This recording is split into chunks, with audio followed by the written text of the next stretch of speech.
right, hello. I haven't been here for a while. There's been so many things that I've been thinking of making a video of for quite a while now. I meant to go live earlier this year, back in January, and talk about this parasite cleanse that I did. But there was a lot that happened right around the same time that I did that, and I'll get into it. That just sort of I needed to wait before I talked about this. It was like really real, really real, you guys. So it actually started. It really started with a mushroom trip back in December. Hello. So, started with a mushroom trip I did with my boyfriend back in December. End of December. And following the mushroom trip was a pretty good dose for me. I think it was, we did tea, and it was 10 grams total in the tea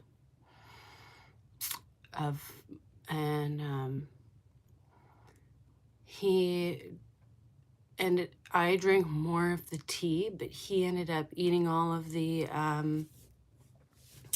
mushrooms at the end. So it was, and we've learned that he's a little bit more sensitive than I am. So he had a really strong trip. It was good. It was a great trip. We ended up having a little bit of telepathy too around at one point, but it wasn't very clear. After the trip, I think this was just before Christmas. So it was, just before Christmas. And it was just after Christmas, like the 27th, he ended up getting really sick with a flu. Just came on really suddenly. We were at work, and yeah, he got really sick. So sometimes, and this can happen sometimes, I don't know, I'm sure other people can relate to sometimes having a really big psychedelic trip, and especially with mushrooms, because they do, I have learned some things, we'll get into that too. Sometimes your body will purge toxins in a really deep, spiritually physical way.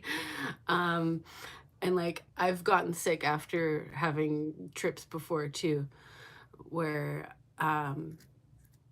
so, and I now know that is mainly caused, especially with mushrooms, due to the fact they are anti-parasitic. So what does that mean? Well, in North America and first world countries, we take for granted our health in a lot of ways. And I think this was such an eye-opener.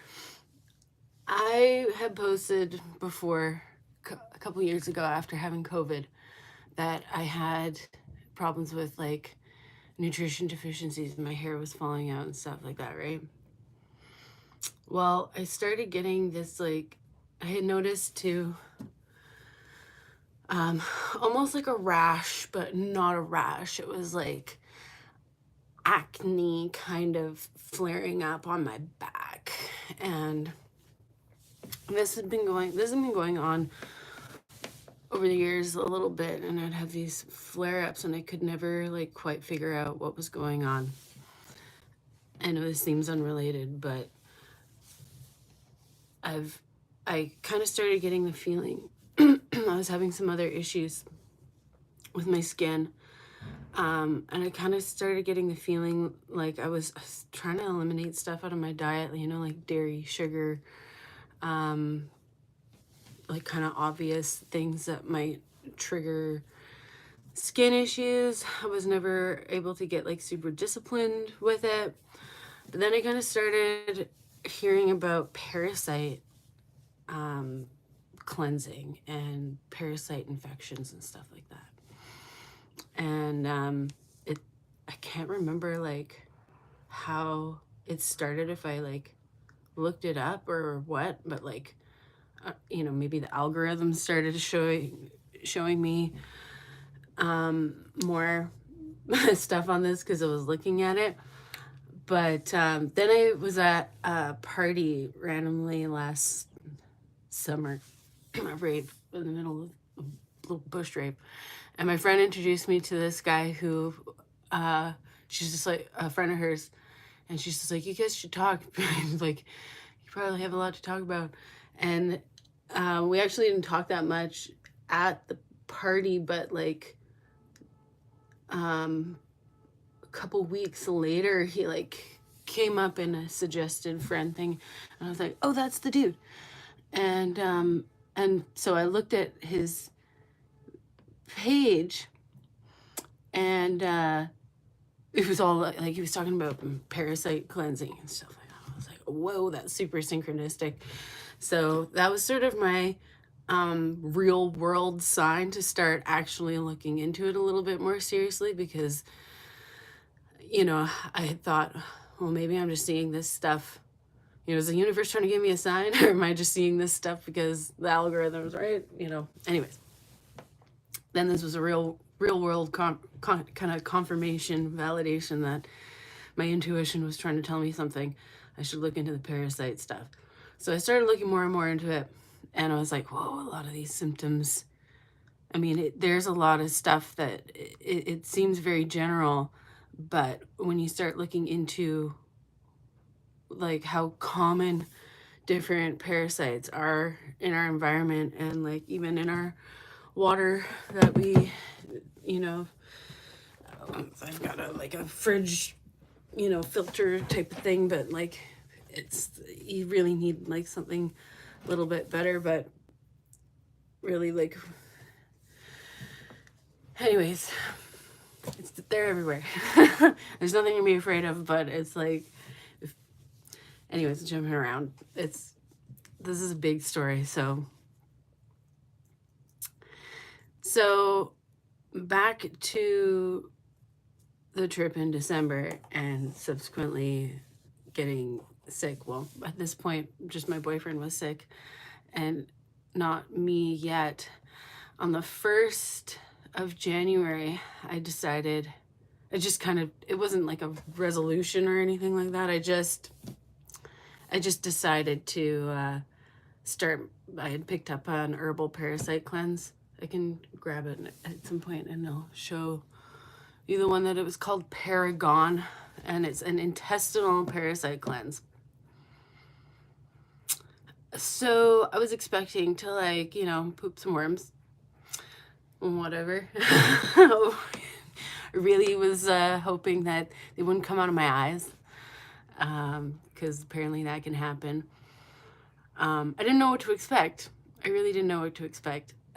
But I had a feeling that some of my skin inflammation and issues were related to parasites in my GI tract, mainly.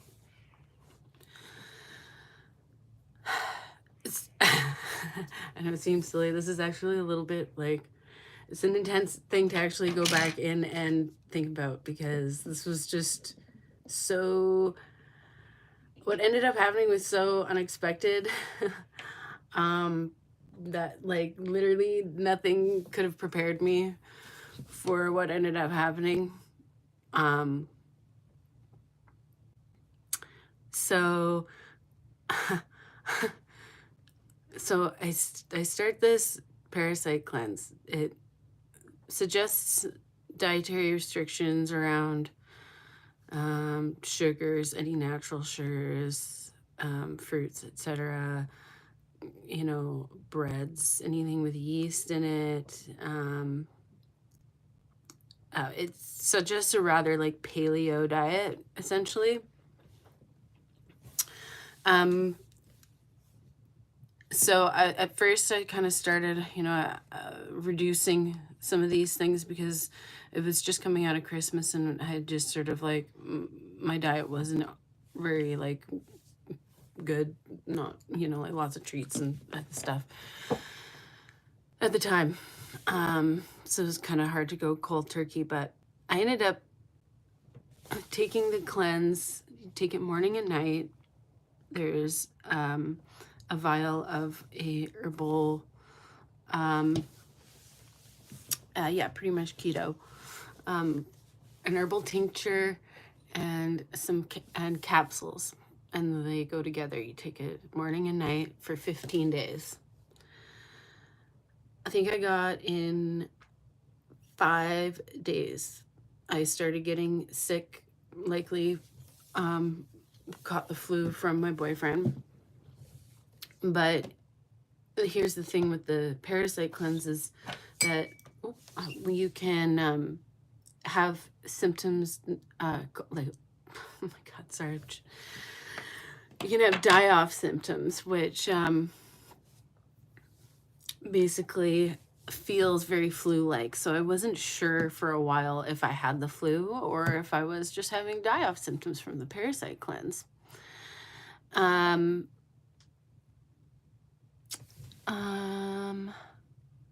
Hi, Thomas, just reading you comment here. Have you ever had the experience of YouTube search results recommending you? Yes. Oh yeah, that I have. I try not to think about it in a negative way. Especially if it's going to show me something that's actually useful.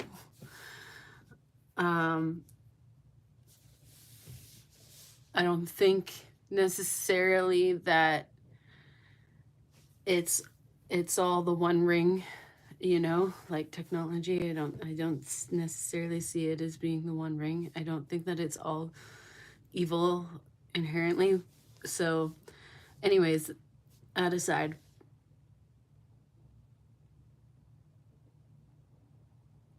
this is just so weird, you guys. So I started, yeah, I think that my body got hit hard with the illness that I ended up contracting for multiple reasons. I stopped smoking. Like I cut way back on my my weed smoking, which I smoke with tobacco. Not a lot, but like enough that there would be there's when I've, you know, cut back in the past, there's some mild kind of like kind of more just feeling lethargic, not too severe of withdrawals.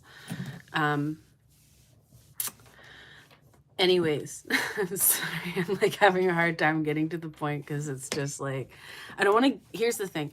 What happened was so real that I don't want to give it, I've been avoiding like bringing it up too much for myself because I don't want to give it too much power, because this was, yeah, okay. So 5 days into the cleanse, I start feeling really rough. I feel like I'm, you know, I have the fever. I'm sweating buckets every day. I'm not able to sleep at this point. Like, it's just really rough flu-like symptoms. I'm having like mucus draining that is so metallic tasting. It was like different. You know, it was different, right? I'm coughing up gross stuff.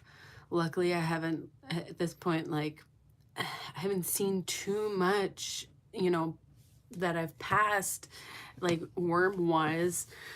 So I'm, you know, I'm wanting to keep taking the cleanse, but I'm just feeling like my body was so depleted at that point that I wasn't sure if I could keep going. And at that point, I think I had taken it once in the morning on the 5th day, and then I skipped a day, and then I took it once, and I was just like on the 7th day.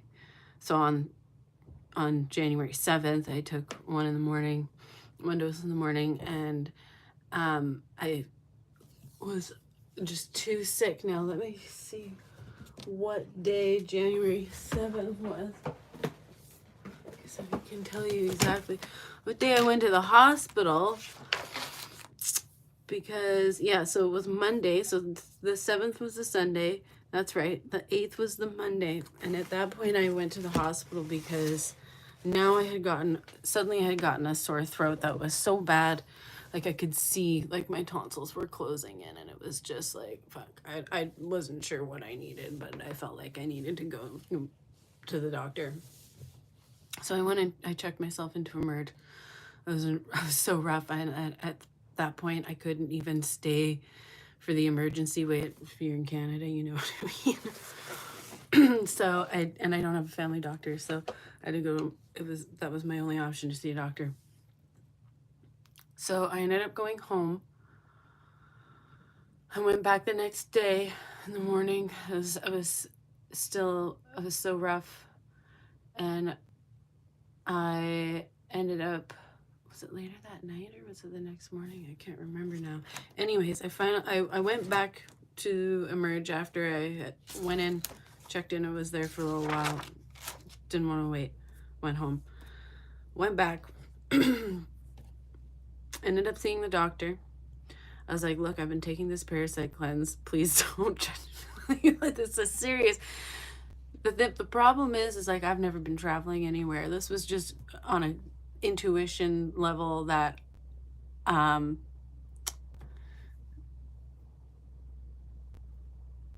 yeah, dude, you're right. The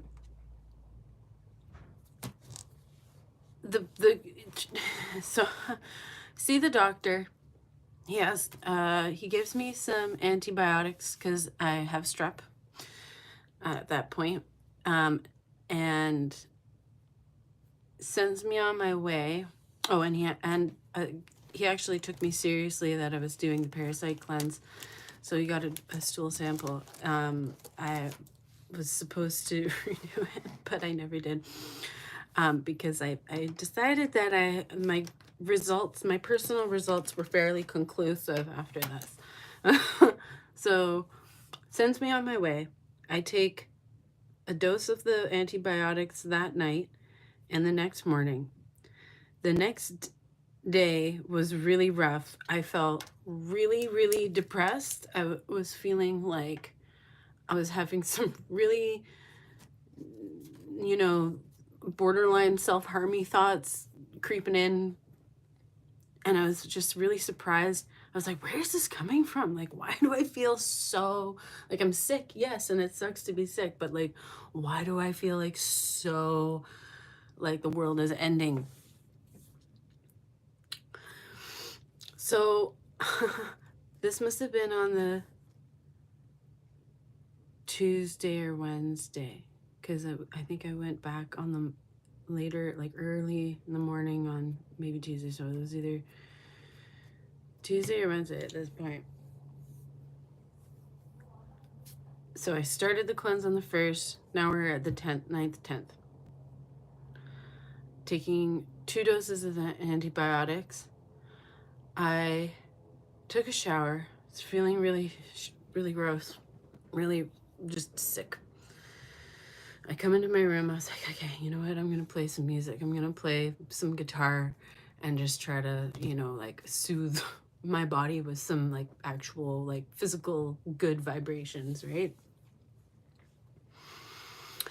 And I was noodling along. Actually, I was playing Closer to the Heart by Rush and on my acoustic guitar, and like 10 minutes of doing that, and all of a sudden I start like something is dislodging from my sinuses, and I start coughing and just coughing and coughing and coughing, and like now at this point it's like coming down the back of my throat and feels like the biggest loogie ever. Sorry, I should have warned this. This is gonna get a little graphic here.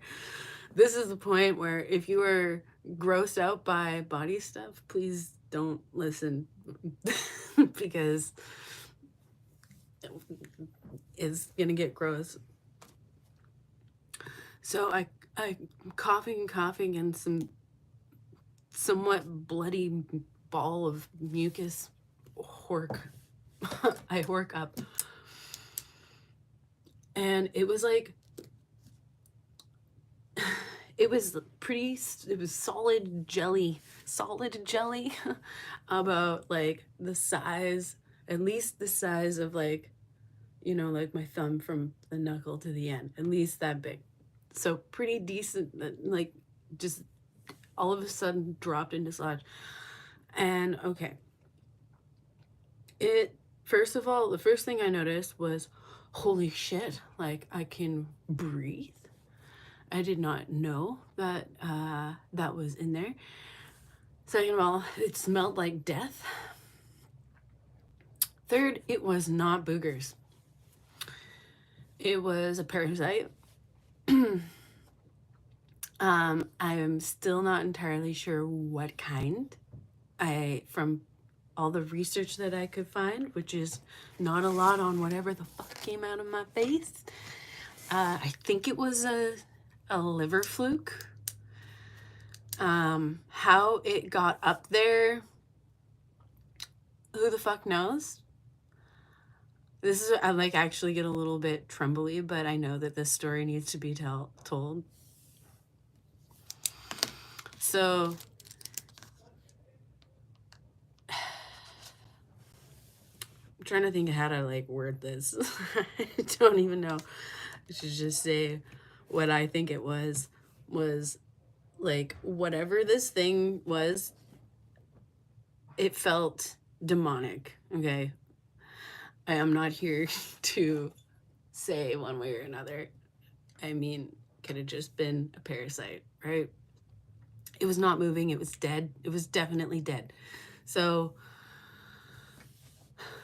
yeah, no, it was not moving, and it smelled, like I said, it smelled so bad. I was like, what the fuck? How was that in my face? Like, and it felt like right, like deep back, like not even like in my nose. It felt like kind of like up around above my like soft palate area, like really deep in my sinuses was where it felt like it came from. And a little bit of blood, I coughed out a little bit of blood as well. And it felt really raw back there, but it felt like, holy crap, like I can breathe. Like the air was hitting more of like my nasal cavity and all of those passages back there. I didn't even realize that like this thing had been in there for a while. Like this was not something that just grew overnight like that. Like, this thing had latched in. I'm like, fuck, was it like, how close was it? Like, was it trying to eat its way into my brain? Like, holy fuck. So the first thing that happened, I coughed this thing out and I see it in my sink. And I'm like, holy crap. And like this huge rush came over me. It was so weird.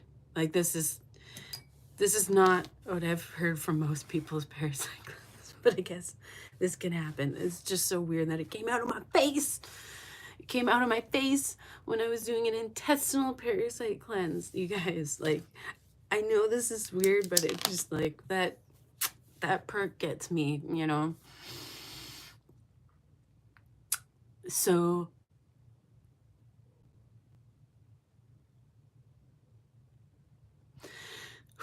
yeah, okay. Get it together. let me just have a little zipple zapple here. Let me wet my whistle.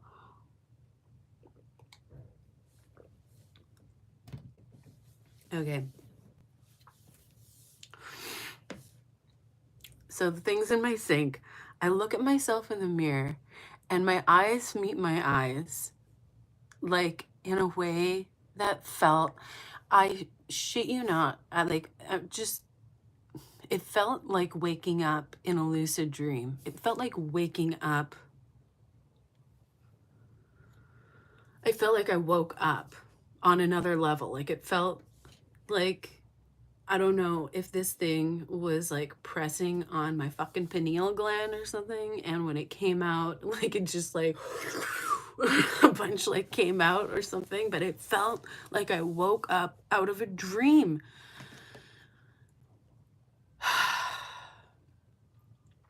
It felt, it was so trippy. Like it actually was so trippy, like I'm getting chills and like just thinking about it. It was honestly like, this sounds crazy, but it was a really, I feel like I'm getting emotional. It was a really powerful experience. Like a big trip. Like it was this was paradigm shifting. This was paradigm shifting. Having this parasite come out of my face. I really felt like I had literally exercised something out of me.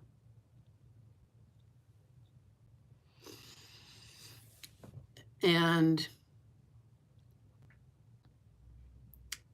I immediately, this was even more trippy. So I was like just the day before in the hospital getting antibiotics for strep throat. I was in really rough shape, like shaking like from chills and fever. That it was just like, it was one of the hardest fevers that I've ever gone through. And immediately I felt like no joke, I'm not exaggerating, like 75% better, like in that moment of that thing coming out of my face. Like the pain in my throat, immediately gone. Like immediately gone. My brain fog from the fever, immediately gone. Like at that point, that was pretty much the end of all of the mucus draining out, because obviously it was like this thing dying up there, and all of the heavy metals and stuff that these parasites hold on to is like draining out, right? Like through the mucus, which is why it tasted so metallic and gross. And like I can't get over like how I looked at myself in the mirror. Like it was like so sharp, so clear. It was like seeing the divine in my own eyes. Like what the fuck. What kind of parasite? So my best guess, like I said, I don't really know. There was like one thing that I found on Google of a guy with like a Caucasian dude. So maybe, I don't know, in North America, I'm pulling out or something that he pulled out of his nasal cavity or come out that looked similar, but it was like, it was about like an inch long by like almost an inch wide. It was like a solid jelly like thing with like, there's like kind of a black like line, like squiggly line going through it. That was probably like its digestive tract or whatever. And like some other little like hard to tell details, but then when it came out, it was dead. And it probably died during the 10 days of me, or the not 10, the 5.5 days of me taking the cleanse. And eventually like I was able to, you know, flesh it out, work it out. Did I take a picture of it? Bro, I thought about it, obviously. I've luckily it was like at my mom's place at the time, and she was able to witness it, because I was like, I feel like there should be no record of this thing. I shit you not, you guys, it felt evil. It felt evil. I know that it seems crazy. I'm not trying to exaggerate, but like the clarity that I felt, like, oh, it like, whew, like gives me a little, whew, like it was like, I feel like I don't want to say that it felt demonic, because like I said, I don't want to give it that power. But it's like, what the fuck was going on? Like, how the fuck long? I'm sorry, pardon my French, but like, this there's still more to the story after the parasite cleanse. Pardon me, I'm dropping things. This thing, okay. I'm gonna get it, it's gonna, I'm keeping it super real in this. I don't care.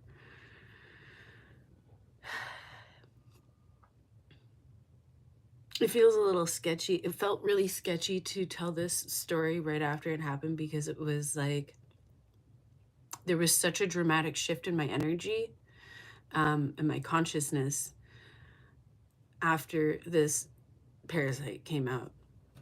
Like everything immediately changed. It was like turning on the fucking light bulb. It was like an actual shift in consciousness from having this thing just not in my body anymore, like sucking the energy like right out of here. I'm shaking a little bit, but not in a way that's like a don't tell this story. It's like a tell this story because it's powerful, and the people that need to hear it will hear it and will understand.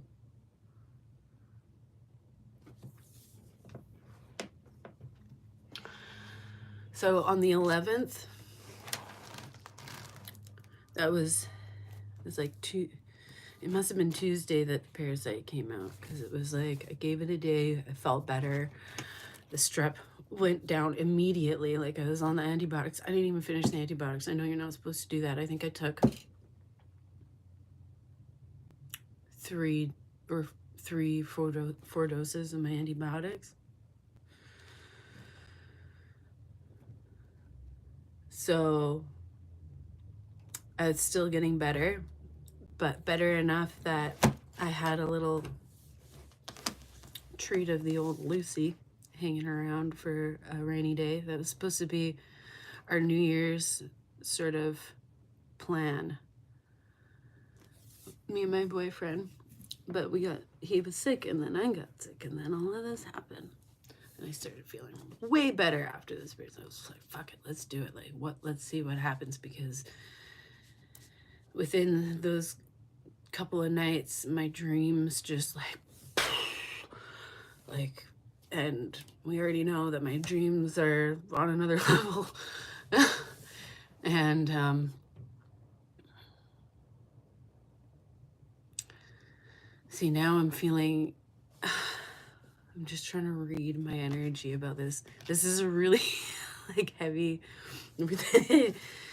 So, okay. So my boyfriend and I do our acid. We took it at about 1:30 in the afternoon.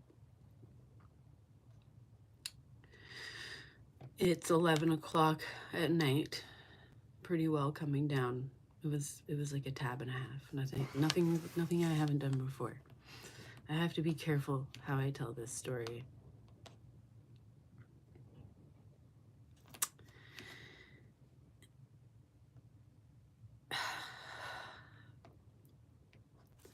So we were like, I'm a weed smoker. I don't just tell it. I know. It's just okay. It's funny. It's just so real for me, you know. You take it or leave it. It was real for me. And my boyfriend. So we go outside, smoke a joint. He has a couple puffs. He's lightweight. That's fine. I smoke most of the joint. We come back inside. We're listening to Daft Punk. It's on like YouTube Daft Punk mix, right? I don't even know the name of the song. And then it was weird. It was like a one of their like a repetitive, really repetitive one, like almost gratingly repetitive.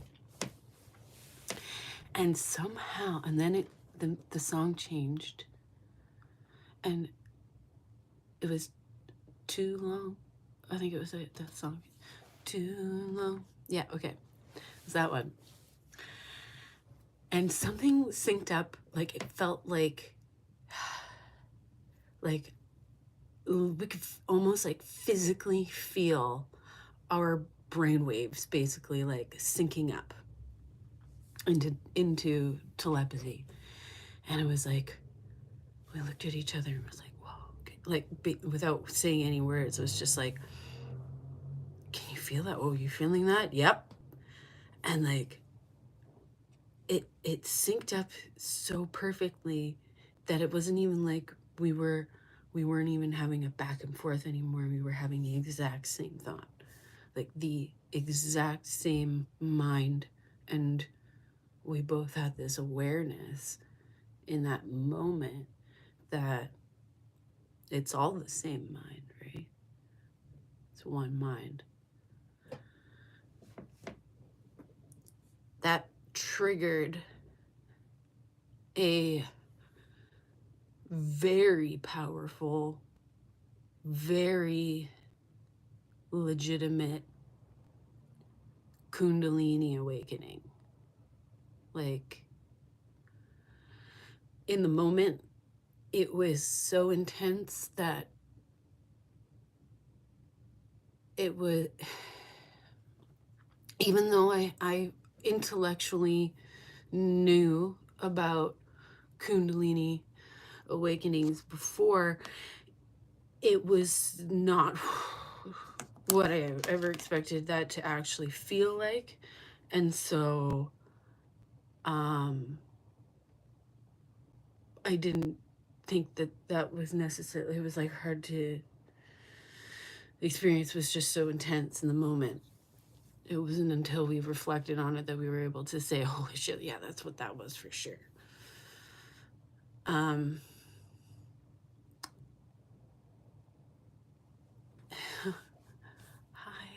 that's very sweet. Yes, yes, I am in some sex substance videos. Welcome. What did it physically feel like? I'm like getting like clammy and sweaty and like this. It's like, oh, do I tell this story? Do I not tell this story? It felt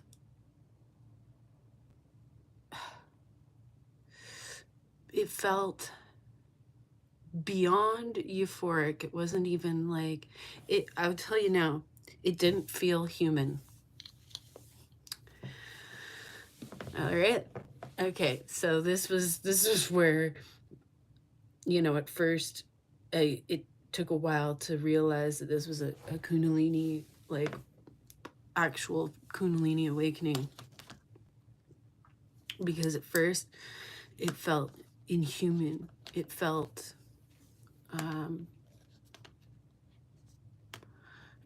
alien. And it was scary, I'll be honest. Like, for both me and my partner, like, we were scared by what felt like. It felt like I'm actually shaking right now. But just because this story is really powerful and really real.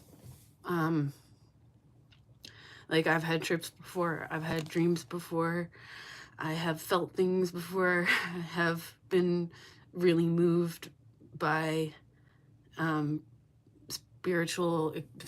I felt were spiritual experiences before. And this was like, it did not feel like a possession. It felt like a remembering. It felt like remembering what I really am on a soul level, on a deeper soul level. Like it was like so many dimensions, like of awareness, like of like layers of my higher self, all the way up to the point of returning to the singularity, the one, the primordial one. And it was like, so in the actual moment, like my boyfriend and I were looking at each other. It was like our instant sort of instinct, very human instinct was like to be close to each other. And so we just wanted to like just feel each other, you know, just like holding each other. And all of a sudden we started to move so fast, like motherfucking lightning. Like, this is what I mean by inhuman. Like, and I don't know like if I've ever seen this talked about, and like maybe this story needs to be out there, because like if people are taking psychedelics and you're taking them with your partner and you're with the right person, you can unlock this. If you are open to these esoteric, you know, mystery school secrets and the secrets of, you know, the Sophia mysteries, etc., you are looking into those types of things, there's a potential for this to happen to you. And if you're not ready for it, it can actually fucking break your mind. And I will tell you, it broke my fucking mind. Okay? I actually had a real, no kidding around, like reality breakdown the day after this trip. After, you know, and it scared the shit out of my boyfriend. It scared the shit out of me too. You guys know Pink Floyd, Eclipse and Brain Damage, the end of Dark Side of the Moon. There's that laugh in the track, you know, it's throughout the whole record. Tell me you know what the laugh is. Tell me you've heard this laugh in the track and you know that it's not a normal laugh. That's the laugh of riding the edge of sanity. And like a real way, like when that's a paradigm shifting, like terrified, and also like complete, like unhinged, like you know, laughing at the absurdity of what is anything, because all of this is an illusion. So what is really choosing what is real going forward in that moment. And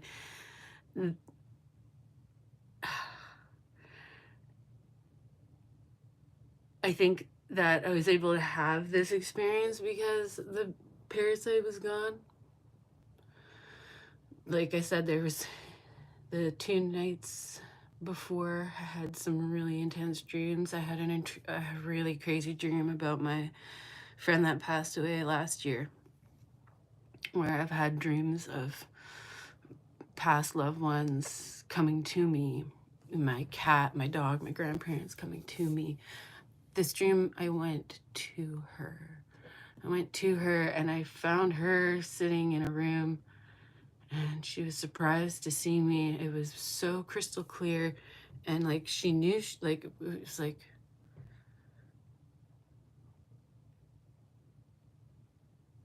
anyways.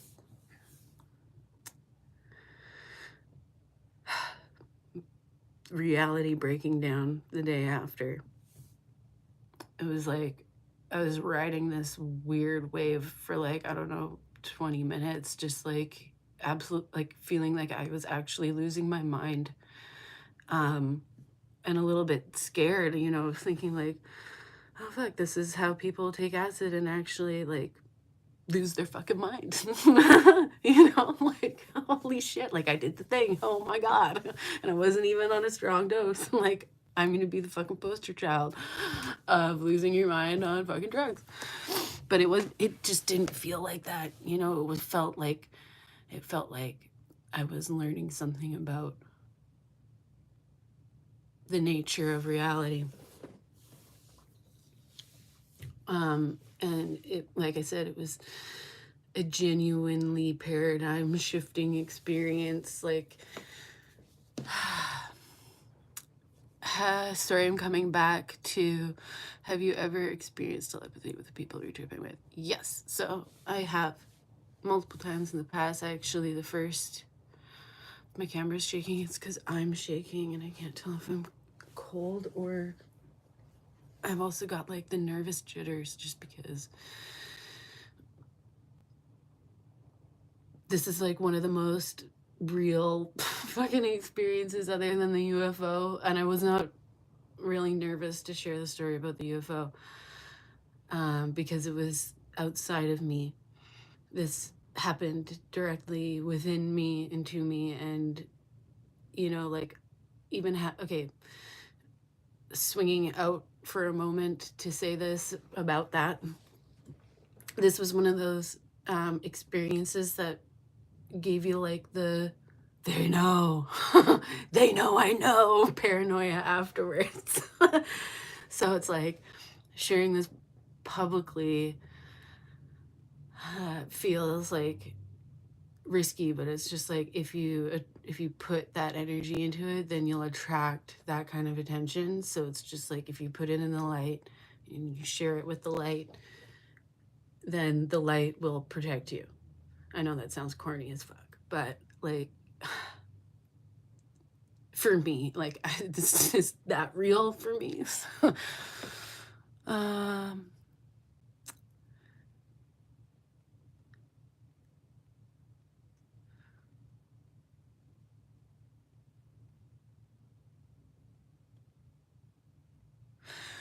yes, telepathy is so very real, and I've known in the past actually. An ex of mine told me about a telepathy experience that he had with one of his best friends, and it freaked his friend out so badly that he ended up moving across the country and never speaking to him again. Telepathy is no joke. You are exposing yourself. You are exposing yourself past your ego in such a real way. Like, and such, you're making yourself so vulnerable to somebody else. I need to put a sweater on. I'm like shivering. This is a touchy conversation for me because, like I said, it's very real for me. And for those who know, you know, it's also not a secret that Kundalini awakenings are not a secret, right? But what they don't want you to know is that psychedelics can really get you there. But the danger with being unaware, like if it wasn't for the fact, like afterwards, I was able to reflect with the knowledge that I have because I'm interested in, you know, spiritual traditions and stuff like that from around the world. I have like an interest in those things, so I have some awareness.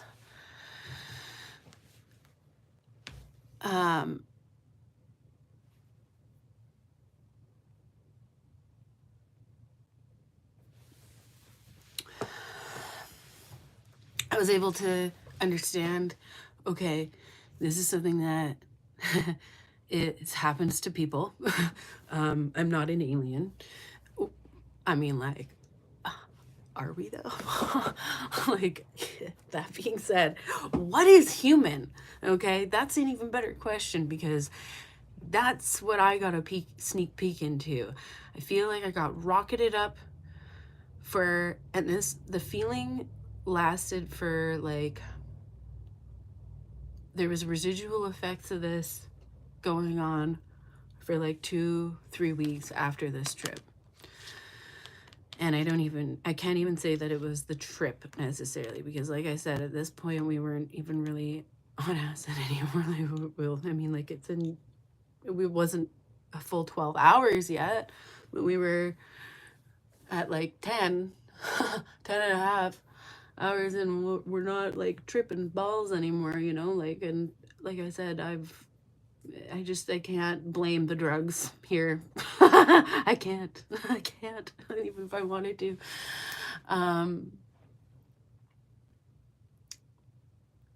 And yeah, I personally got like this experience hit me a little bit harder than my partner in some ways. I I had some serious past life type stuff come through. Um, Other consciousnesses felt very real and close. Like I thought I was losing my mind. Like I thought like, oh shit, I'm gonna be schizophrenic now. Like I'm hearing voices. But they were all positive voices, and this is why I didn't think of anything. I wasn't too concerned about what I was experiencing in that way, because the stuff that I'm just gonna be fucking straight up. Like it felt like there were entities, all kinds of entities, very close. Like, and I mean like they were telling me. I'm just generalizing right now and saying they, because there's a lot of different like groups and individuals that felt like they were coming through. This is in the weeks after. They were all very positive and very encouraging and very well-meaning and helpful. There were a couple instances where like I actually really felt like I was hearing their presence and seeing the real, very real, in action, real time.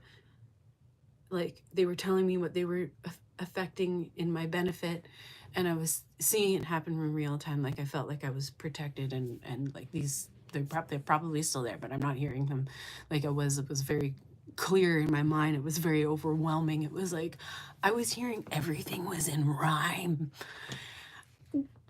Crazy eyes, like everything was in rhymes and riddles. Like I was getting these downloads of like of conversation, and like my own mind was like on a different level. Like I wish I had written down more, but it was like so overwhelming. It was like every movement that I did had like a rhyme to it. Like I would get like a stream of like prose, like rhyming, and you know the strangest thing about that too is like, as I've tried to write music in the past in my life, like I've always struggled with rhyming and timing and all of that, like in my writing, and then all of a sudden it was just like popping out from nowhere.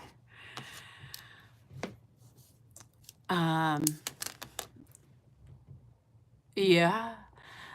Okay, so it's oh yeah, this is awkward. The cycle of the ages create the future. Yes, it does have astrology, I think. Yeah. Got some Celtic motifs going on and stuff. Vitruvian Man. All right, so it was like yeah, so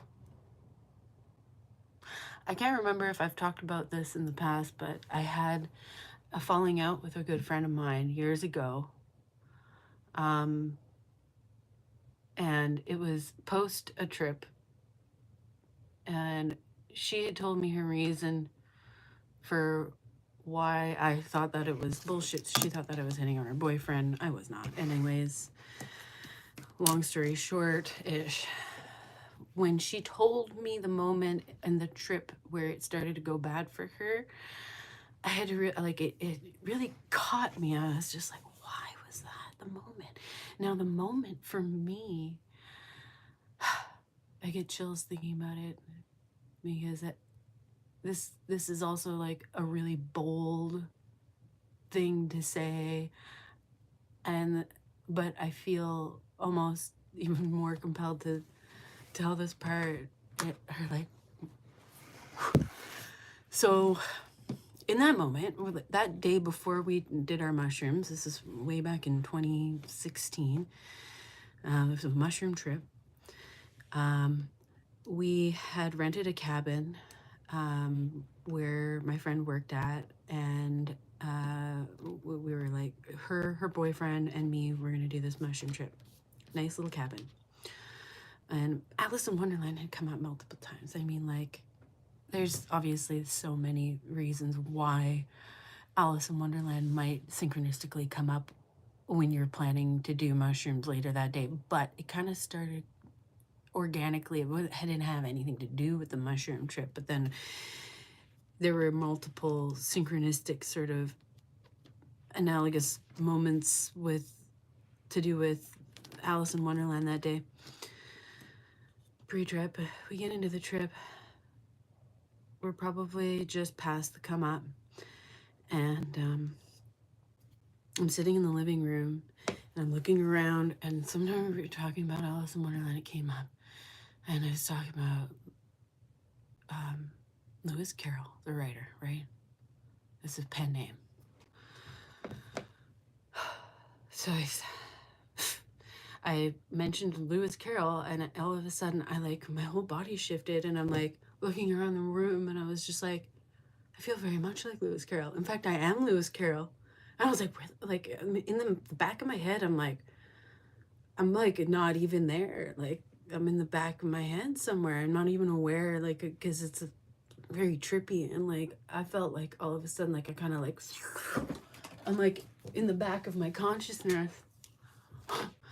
And I'm looking around like I haven't even seen the room yet. And taking it in like I haven't even been there yet. Like, I just walked in.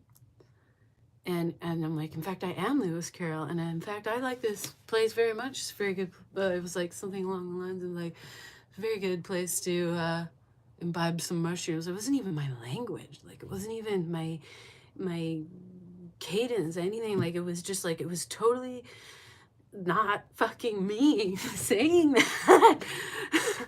and then I snapped back, and I was just like, didn't really think anything of it at the time. I didn't really think, like, I kind of like was like, well, that was weird. Like, but I think like because at the time, like, I was with, you know, 2 other people, I kind of didn't question it or like go too deep into that part of the experience from like, and, you know, I kind of just like let it go.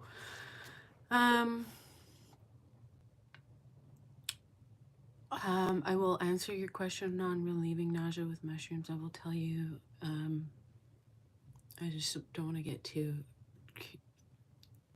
sidetracked because I've got mad ADD brain. And there's so much to these stories. So Lewis Carroll was apparently close to, I don't know, my frequency, perhaps a past life. I don't fucking know. I find that really, like, I really find it really, like, actually cringy. Like, true definition of the fucking word. Cringy when people are like, I had a past life and I was like Cleopatra and like I was a princess or like someone famous or important, and I'm like, I don't want to claim that he was a past life, but for some reason this guy likes to pop through for me. He's close somehow, and I didn't think anything of it until after this recent trip where, how did he come through again? I came to the realization that, like, that was why my friend started having the bad trip, was because she and I had telepathy before, and I think that, and she was searching more for the answers than I was through tripping, and I was experiencing more than she was, I think, on a deeper level, because she was really reaching for it. She was really trying to get it. And for me, it was like, I don't know if it's just because my dreams have always been so intense or what, you know, what that means. Like, I get these deep experiences sometimes, like not every time, not every trip though, but I allow it to like integrate a little bit more. Anyways, so in this recent like big trip in January, I said big trip. It wasn't even a big trip. It was just a big experience. um, started to have some more clarity about Lewis Carroll. His name was Charles Dodgson. I just looked up some stuff. There's a lot of like hearsay and like doctored images as well that like kind of enforce a rumorous sort of story. There's nothing really concrete, but also doesn't look like he's really like the most savory character. I'll let you kind of do the research into it. What I find interesting about him, what I feel like he was trying to help me communicate, was his mental illnesses. He was more than just the writer of Alice in Wonderland. He also was like a philosopher, mathematician. He almost became like joined a priesthood, became father, like a priest or whatever, for like local, like, yeah, I'm not sure what, okay, anyways. But I imagine that he didn't, because he knew that he had this like really checkered past, he identified more with children. The sort of history notes say that he was autistic. So I don't know how they would have, like, if that's a modern like diagnosis, or if that is like a diagnosis that he had, or that's just like a, how, when was that label attached to him? There's a wanting to, it's there's a lot to unpack there, but I think that his spirit was trying to com- communicate through me, or at least get some awareness out um, of how, I'm just going to say, I'm going to cut to through all of the work that I had to do in like analyzing all of the little subtle signs I was getting, putting the conversation together of what he was trying to get through. But essentially, it relates to the trans issue, the trans agenda issue that is preying on, largely, a lot of the victims to the trans agenda are autistic. They're grooming these people to become predators. And he wants to protect the children. He wants to protect the children from people who are damaged. Like, he doesn't like that. That was basically, I think, maybe because I feel so passionately about this, maybe he felt like he had something to add to my like understanding, because he really showed me his pain. And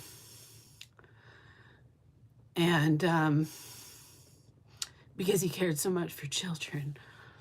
But it became, it was imbalanced in him because of other spiritual issues that he had. It's, I don't know what you call this. Is it mediumship? Is it like channeling? I don't know, but like, it really felt like he had to get this message through. And it's funny, I have this copy. Sorry, I don't, like, actually, it makes me emotional. I have this copy that my friend gave me years ago of Alice in Wonderland. It's a beautiful hardcover copy. It's tucked away right now. And I never read it. I kind of always had this aversion to like fully reading it for some reason. I read through The Looking Glass, but I haven't fully read through Alice in Wonderland in this book, because this particular friend of mine, succumbed to the illness of schizophrenia. And it was really triggering to like pick up the book, because it was a gift from him for a while. But then I was like, I felt like I needed to start looking at this, because this man that wrote it was trying to like get me to pay attention to what was in the book. And there's other stuff that's in this book. There's other like letters that he wrote. There's other little poems and stuff that are sort of related, but not also in the book. It's got Alice in Wonderland, Alice Through the Looking Glass, and some of these collection of a small collection of other writings. And there's hidden messages in them. If you know who the people were in his life, which I did a very loose sort of looking into him, but enough to be able to see that he was very occult aware. And he was definitely leaving like hidden messages for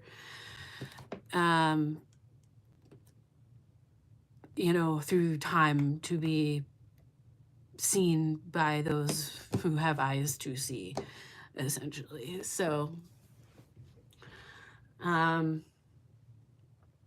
yeah, I don't know, I haven't like felt anything from him since too much. After those few weeks following the Kundalini experience, but I'm grateful, so grateful to my mom that I can share some of these stories with her, because as I was telling her about Charles, aka Lewis Carroll, I was still very like, my head was still, my consciousness was still very like kind of outside of my body. I was feeling very ungrounded for a while after this trip, but not in a necessarily negative way, in a necessary way to allow what needed to be resurfaced and channeled to come into me, to be like, to take that in, because I was ready for it. I was ready for a big download, right? And then to sit with that and process that for a while.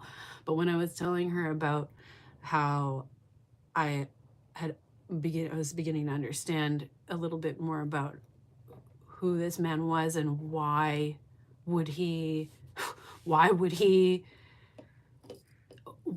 consciousness at this point try to connect with me on this very, very real, very emotional level? Like I was getting insights into who he was, and then confirming like a lot of stuff with what I was looking at. And I was just like, this is just weird. Like, this is like the most real experience of like kind of confirmation of like the other side, that I've ever had, other than like, but I was like, other than dreams, like this was coming through in my waking consciousness. And I felt, okay, so this is trippy. I don't know if anybody knows anybody with, or has like a legitimate experience with anybody who has dissociative identity disorder. But it felt like what I can only imagine it feels like for people who truly experience this, like a shifting of consciousness. So I was just telling my mom about this, and all of a sudden I felt Lewis Carroll, Charles Dodgson, his consciousness.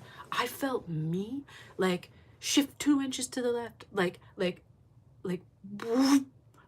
and then I felt like him, like almost like a physical pressure, almost like in my like chest, upper body, like head region, like trying to like use my body to express himself, like to the point where, I shit you not, like like the experience on the trip years ago in 2016 with my friend, like felt like my entire posture, my body language, everything kind of changed for a second. And I was just like, in my mind, I was just like, no, like boundaries, buddy. Like, I rule this body. Like, you can send me a message, but you can't like take it for a joyride. Like, I guess he just like and if it was apologetic, I could almost like feel like somebody talking to me in my mind, but I knew it wasn't I knew I wasn't going crazy, and I knew that it wasn't me, because I've experienced consciousness separate from myself in my dreams, and I know what that feels like.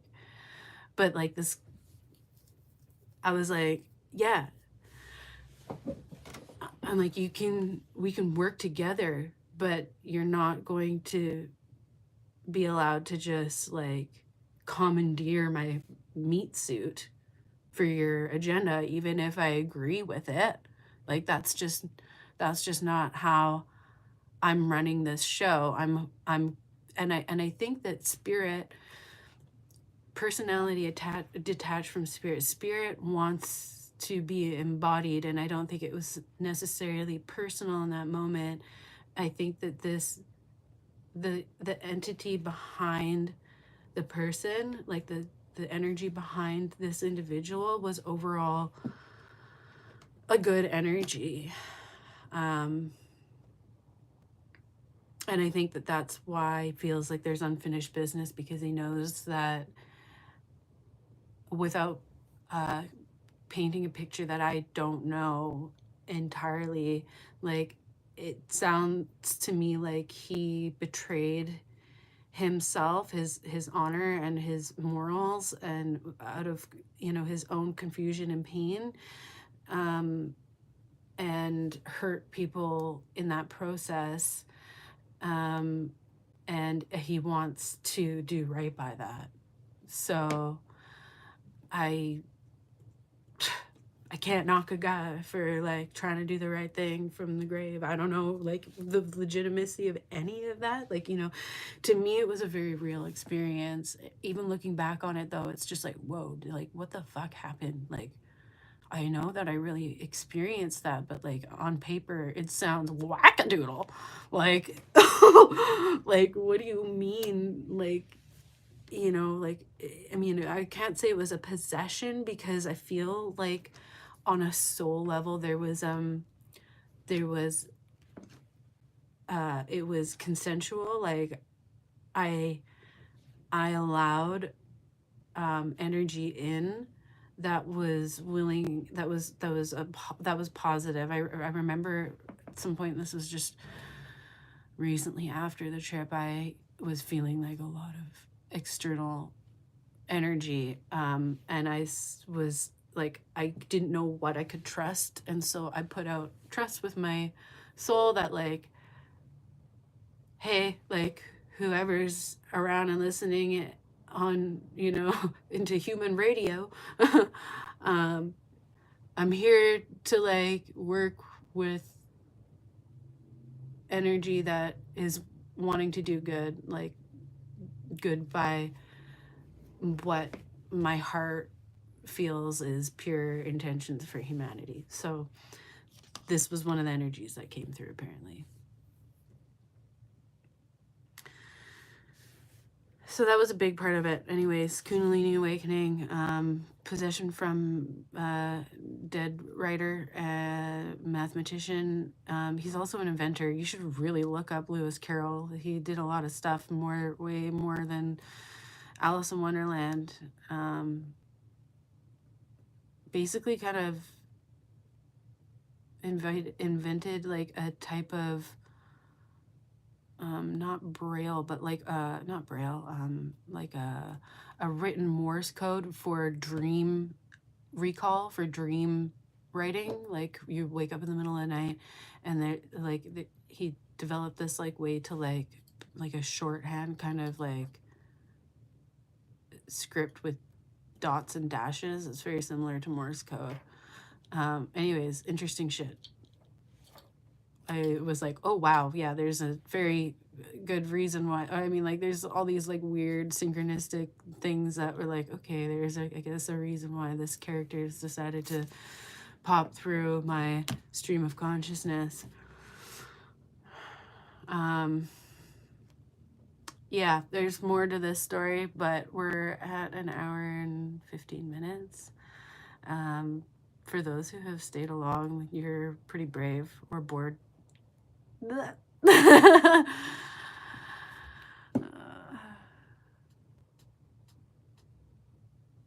Your dreaming self is better than my awakened self. you can here's the challenge, is how do we challenge those strong and able and adept parts of ourselves from those higher parts of consciousness into the 3D experience. That's what I think is really important. We need to embody those aspects of our higher self as much as we can while we're here, because it it strengthens that spiritual body. Do I know what happened to Adam? Adam's okay. He's been dealing with life stuff, as people do, and just sort of like, we've been talking about making a video, though. I see him somewhat, I can't say regularly, but I see him enough to know that he's alive and well, wellish, as well as anybody can be in this economy. You know what I mean? If you know what I mean.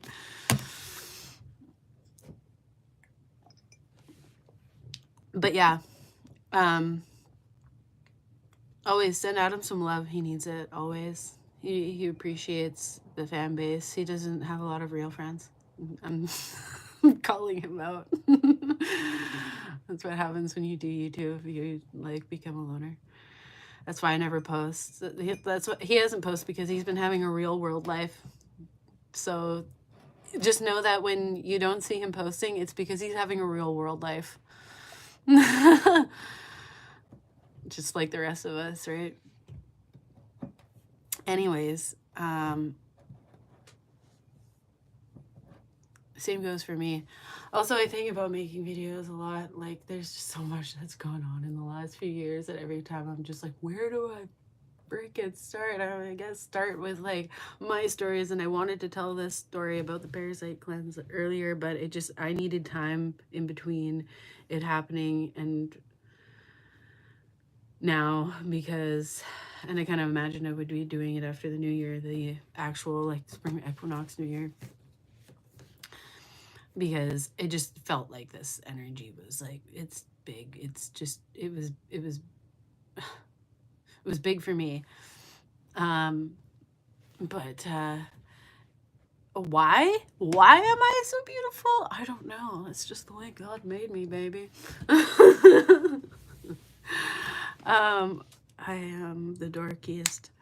That's fine. Thank you. That's so kind. That's so kind. Keep it real with the double chin, yo. I am fiddly because I got the ADD, so if you hear me like doing little things, I'm opening and closing my earbud thing. I'm gonna just do that just because, you know, fidget stuff. Yeah, the whole Kundalini awakening thing, that's a very psychic, very spiritual, very like paradigm shifting. It felt like what people talk about when they talk about like our consciousness shifting into the 5D. Like, I got a little taste of that. It's something to work towards, you know, like in my day-to-day life and my day-to-day like practice of trying to be the best version of myself. You know, like, how do I, you know, staying committed to my goals of, you know, like eating well, you know, and not just eating well, but like I'm trying to get as, you know, like clean in my diet, much cleaner than I ever have been in the past, and you know, just the whole parasite thing in general is like, I still haven't finished the cleanse. I still actually have to finish the first cleanse that I started. I got 5 days through. I've got 10 days left on that one, and then I'm gonna do another one. I've been off and on sick. I got sick really bad again at the beginning of March. I was sick through most of March until my birthday. On the 23rd, I was fishing for birthdays. Happy birthday, me. I turned 33, okay? 33, that's a good number, you know, 369. Yeah, careful with the cleanses, yes. my boyfriend did the cleanse and he really didn't have any like problems with it, other than like, so I think that the cleanse for me was, I think it was just effective. I think it was just really effective. But I will keep an eye on myself. I do have like some backup stuff for liver and kidney support, for like, and that I've been trying to get in a habit of taking daily as preventative leading up to doing the cleanse again, and having more consistent those changes with my diet, like cutting out a lot of sugar. I've been kind of bad in the last couple weeks. I've kind of allowed myself some treats and that, but mostly just homemade things. Cutting out like a lot of processed stuff. I was drinking way less coffee. I was doing good about that. I'll have to cut back again. That's fine. I can do a cup in the morning and then move on to like herbal tea.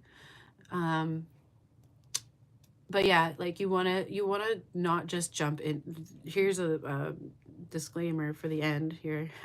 Don't just jump into a cleanse. Okay, whatever cleanse you're doing, don't just jump into any kind of a cleanse. Do your research on it. Make sure if there's like any like thing you should do before, like with parasite cleanses, you want to make sure your drainage pathways are clear. So that's anything like your sweat glands. You want to make sure your urinary tract, you're peeing, you're pooping regularly, you're regular.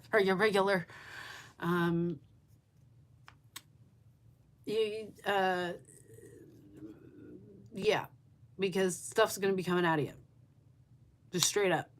And meal prep, I would say, look into some strategical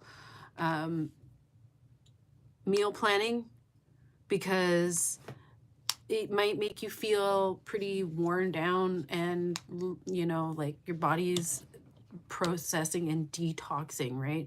Taking magnesium baths, doing sauna is really good. Like you want to detox the fuck out of yourself, as best as you can, going in.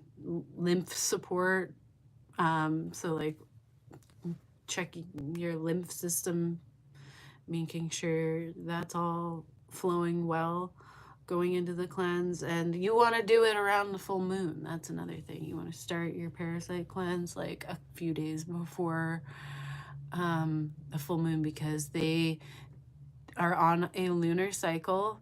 Their life cycles are on a lunar cycle, and they will usually they detach around, like out of their hiding spots to breed and die around the full moon, which is another thing that clued me into the fact that some of my problems might be parasite related, because I was having night sweats around the full moon, and I was like, hey, I know that it's somewhat related to my monthly cycle, like my menstrual cycle, but and my hormones, but it's also not just with my monthly cycle, it's also on this moon cycle specifically. So anyways, there's a lot of things that parasite infections can be misdiagnosed as, because the Western medical system isn't ready to fucking admit that a lot of our problems, a lot of our inflammatory problems, are parasite related.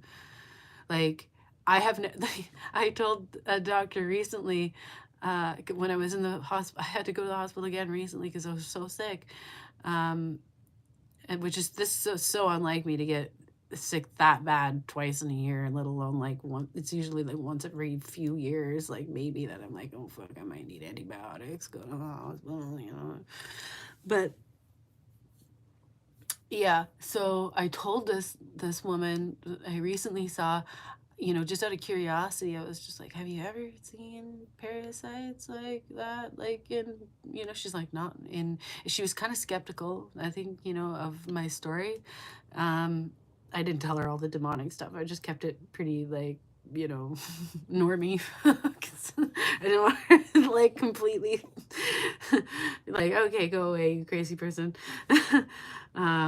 because that's honestly, like, they're so, like, not taught about the commonality of parasites in North America. Like, they are everywhere in our food, in our water. Like, you know, go to the bathroom, don't wash your hands right. Like, you know, just, you know, you almost don't want to know, because then you're gonna go through the paranoia phase of being like, holy fuck, nothing is safe. Yeah, nothing is safe, and that is why you need to regularly, like, you need to figure out your balance with a cleansing regimen. Like, please, please look into it. Not every cleanse is right for everybody, but there are ways to prevent overgrowth, and like intermittent fasting is a really important thing to take a look at. If you're not familiar with the benefits of intermittent fasting, there's a lot of other stuff to go along with that, other than the potential to manage parasite overgrowth, which we all have. You don't want to think that you do, but you do. Okay, you got worms. You got worms. Everybody does. Everybody has worms. And since we're still here, we're going on about it. Yeah, when you start doing a cleanse, for me, I had worm dreams. The worms were in my dreams, and this is so trippy, but like, this is while I was actually doing the cleanse and I was cutting the sugar out. I was having dreams that little worms were coming, like doing little like snake charmy dances, and they were like wiggling up to me, and they were like, and I was spoon feeding them little cakes and little treats. Like, what the fuck? That's some, yeah, anyways. And then recently, actually, the recent full moon, which happened to be called the worm moon, because I believe in Islam, there's a fasting that happens around that moon. Now, there's a reason for that. It's just like, there are religious reasons to the fasting that are more than just religious. It has to do with the fact that they understood things about our human experience on an intuitive level like we don't understand now. So yeah, I believe is fasting around the worm moon, and that is specifically because historically it's worm season, baby. I really think that a lot of the problems that we're seeing in the world, like, I really think that these are, okay, let's get back into the reels now that I'm feeling comfortable, now that the bulk of that story is out. I think that these parasites are like real talk here, of what I really think, crazy girl, is I think that they're low frequency entities, like demonic energies, you know, like low level, like demons, you know. Maybe not the one in my face. The one in my face might have been like I want to say it was a couple notches above low, because it was gross. I got the light shining on my face in weird ways.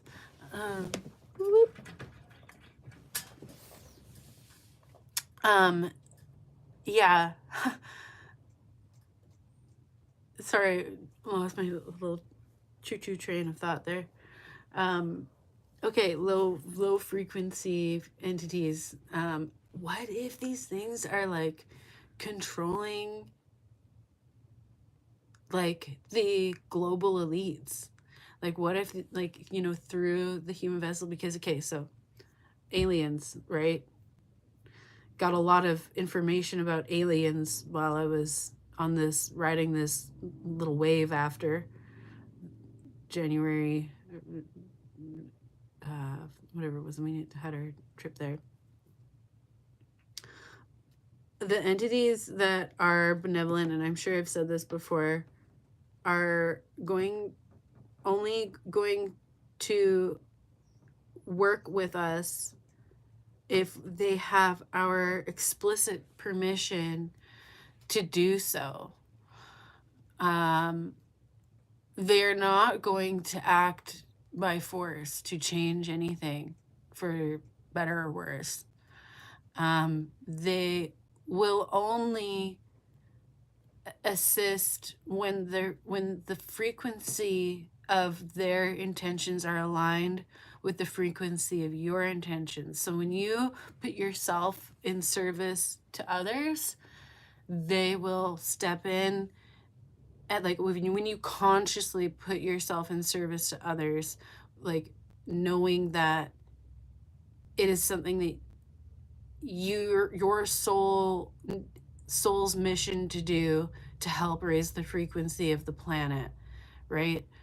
When you find yourself aligned with that mission, when you figure out what that is and you're ready to consciously put yourself in service of others,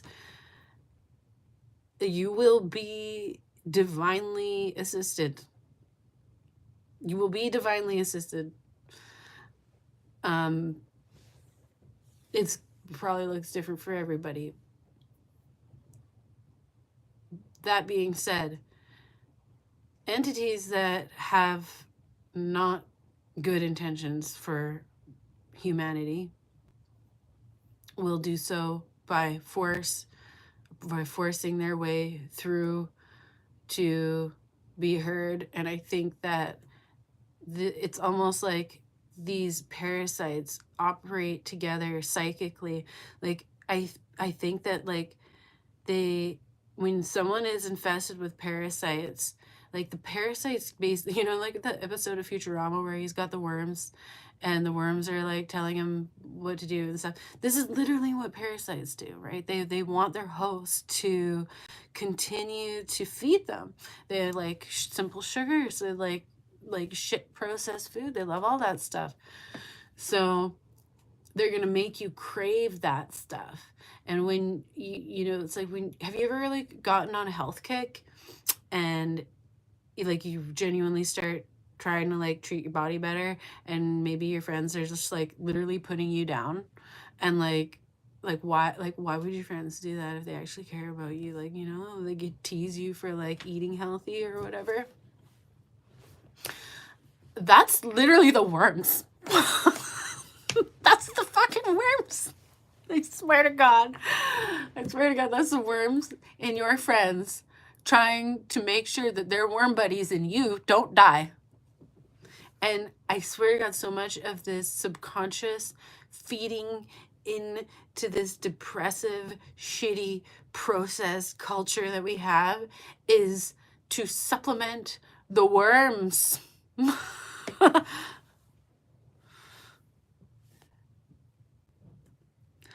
I would agree with you. And would you not now take it a deep step, take it a step deeper, you dude, right? Where's the propaganda coming from? Worm infested fucking people. Like, look at Klaus Schwab. Is that man not a worm? He's a big worm. He's big worm daddy, in my opinion. These people look like worms. They act like worms. They're worms.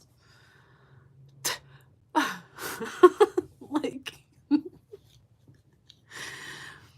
anyways, parasites, parasitic people. Think of the absolute level of like the true pandemic level of narcissism that society is facing.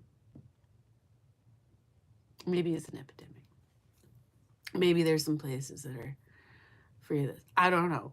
It seems like we have some serious narcissism problems in our culture, right? And it's on a deep level. It's not just superficial. Like there's deep level, like for those who are paying attention, this is coming from the social conditioning. They want people to stay in a victim state.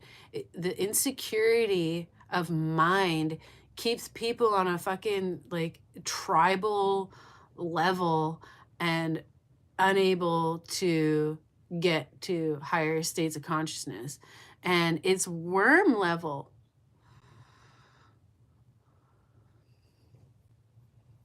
Swarm level.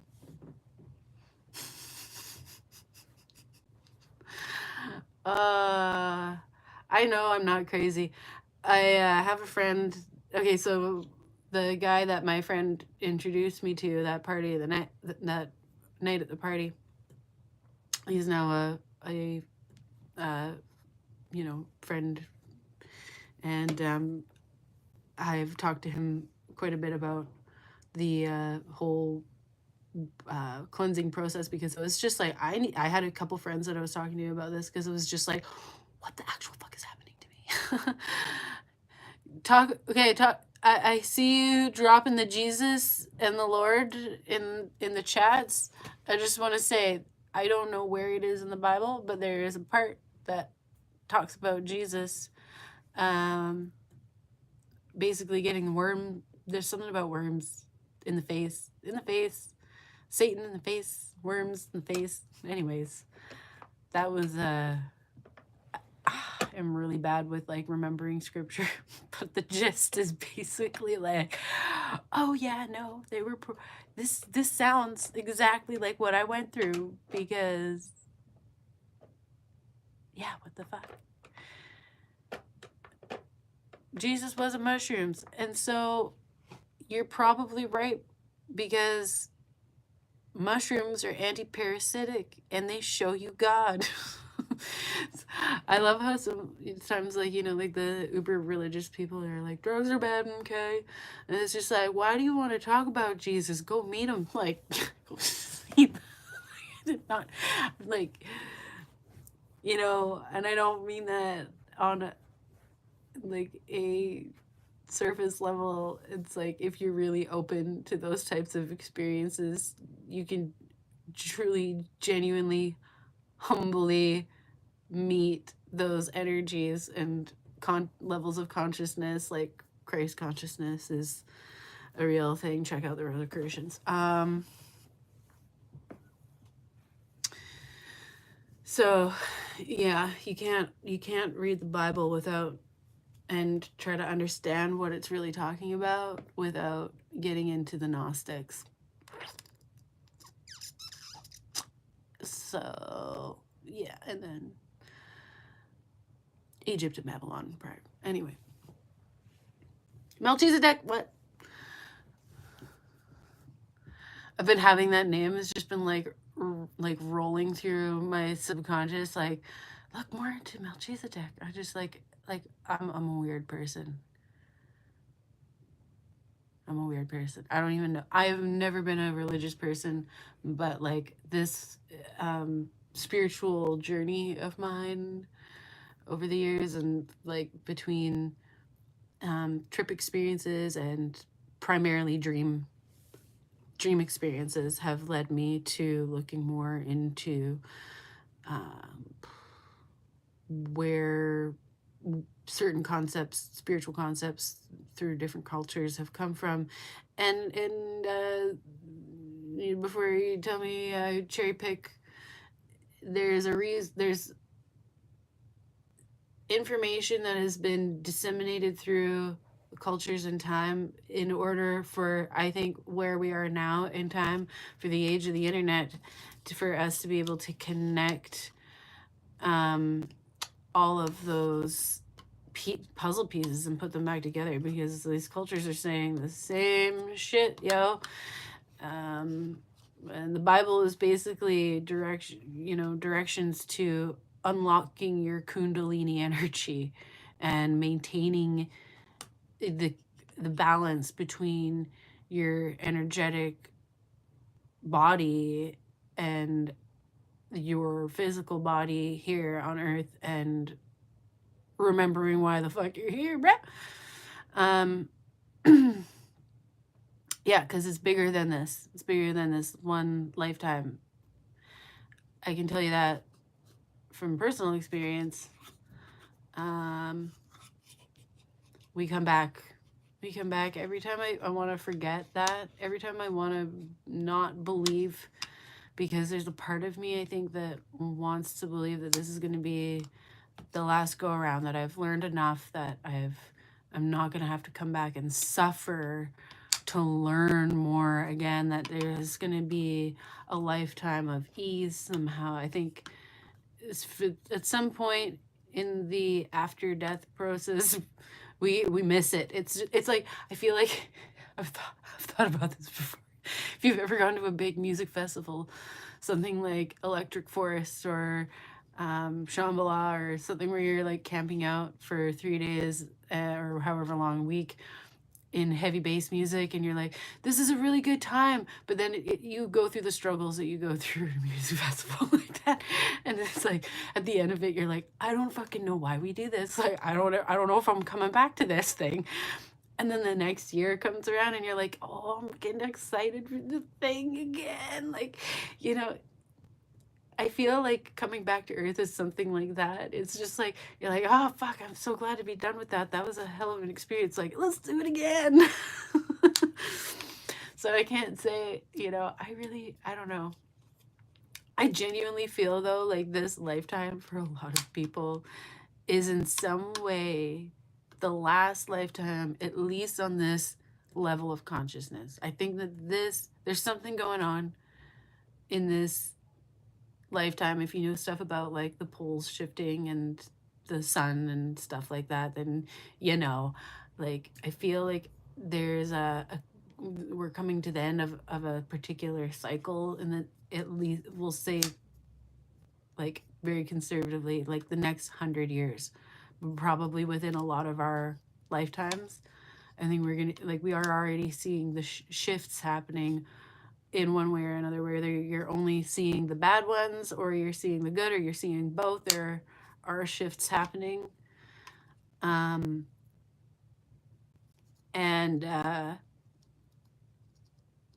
yeah, it's time to get your house in order, you know. It's time to get yourself right with your relationship with your soul and with whatever you feel God is, with or without that term, because I know it's loaded for some people. But like, it's time to reconnect with that part of ourselves, bringing it full circle back to telepathy and trip stuff and all of that. I would recommend parasite cleansing, because if you want to talk about entities, I'm not gonna put names on anything, but like benevolent, well-meaning entities that, like, human, non-human, whatever you want to, however you perceive them to come, however they choose to be perceived by you, the benevolent and kind, well-meaning, truly well-meaning ones need us to have healthy bodies. They really need us to have healthy minds and healthy bodies.